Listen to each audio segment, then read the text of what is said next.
Hi everyone, this is Eric Global. I just thank you for tuning in and for listening to this short video. The first slide you'll see is a photo of the cover of the book, A Light in the Midst of Darkness. And of course it happened during it's a true story that actually happened. It actually happened to me. And during Hurricane, a press release done for the book, and here is a picture of it. Notice that I'm dubbed as a walking dead man by the doctors. Afflicted author learns the keys to defeat this present darkness. God was at his side during too long for me in the hospital bed. 15 days. That wasn't a fun thing, and as you can see, I look kind of spaced out. I was given a bunch of hospital drugs and morphine. Well, that included morphine, and the morphine actually puts you to it's dull the pain, but actually dull a lot of things. And I was, as you can see, I don't look very with it at all. But I can remember those times in the bed, and now the hospital was under lockdown during Hurricane Rita, and I was unable to leave. I see the patch on the back of my head there, and the little dot on the top of my head. That little dot was actually had a tube that they had attached to a. They would measure the amount of CFS, or cerebral spinal fluid, CSF. Cerebral spinal fluid. They measured the amounts of the toxins that were in that fluid to see if I was good to go or not. And they patched the back of my head there. They did a cut to install a shunt. So that was behind my ear. You'll see that further future side. What happened with that cut, or with the shunt? What it turned out to become. All right. Next slide is my wife at a Docu Plus 10K human race in Austin, Texas. That was in late August of 2008. You'll see that, and we're in front of the state capitol on that slide. And notice I'm up walking and moving around, and my beautiful wife actually she ran the race. So I was there as a filmer, and you can check out our video of some of the action on YouTube. So go to YouTube and you can see the video I took of that particular race. Actually, there's another picture of me. I was a volunteer at a Lance Armstrong 24-hour fitness in Austin, Texas.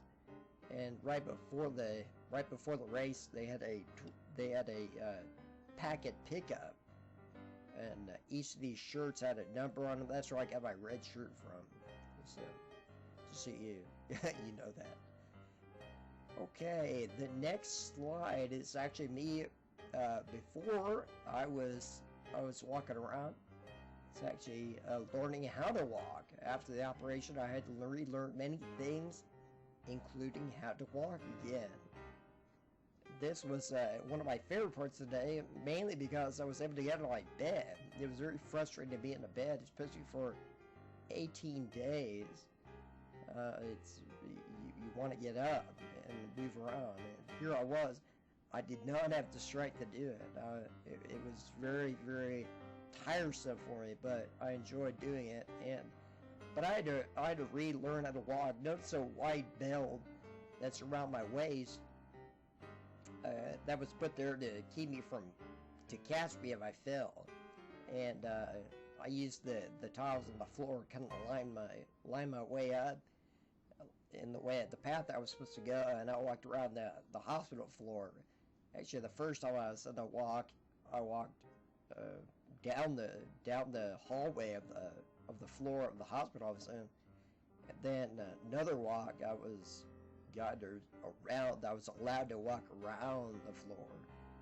And so this is me re-entering the room after my walk. So notice I was with a walker, and just so I wouldn't fall over. Oh, I envied those folks that could walk at that time.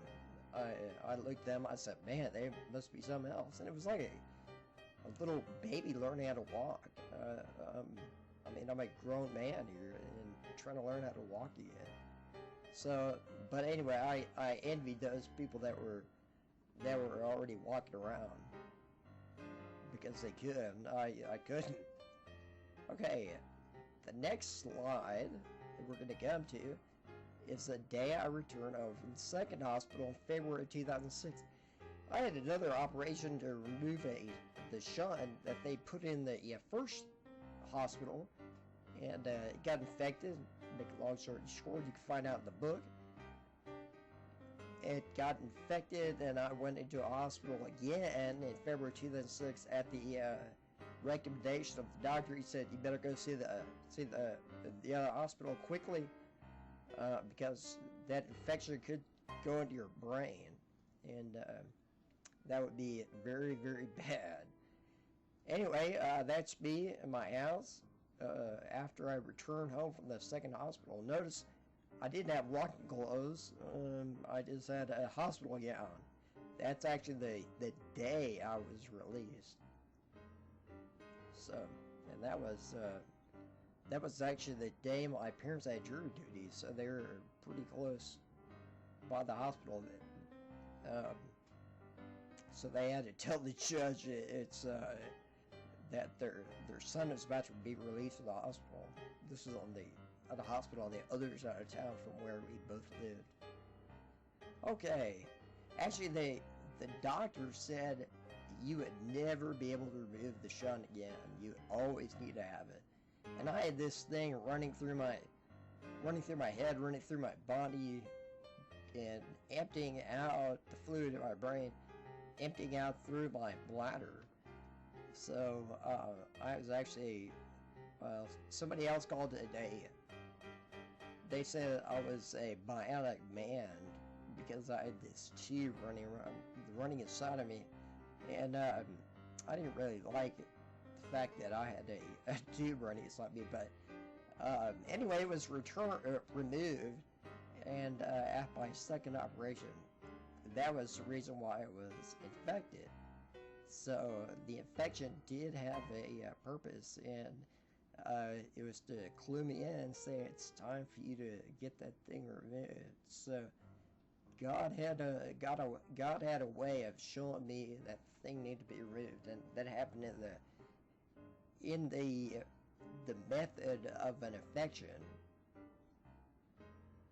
All right, so get a good glimpse of that. Oh, and by the way, I don't have any shunt in me right now. So the next slide, my kids are certainly glad to have their daddy with them.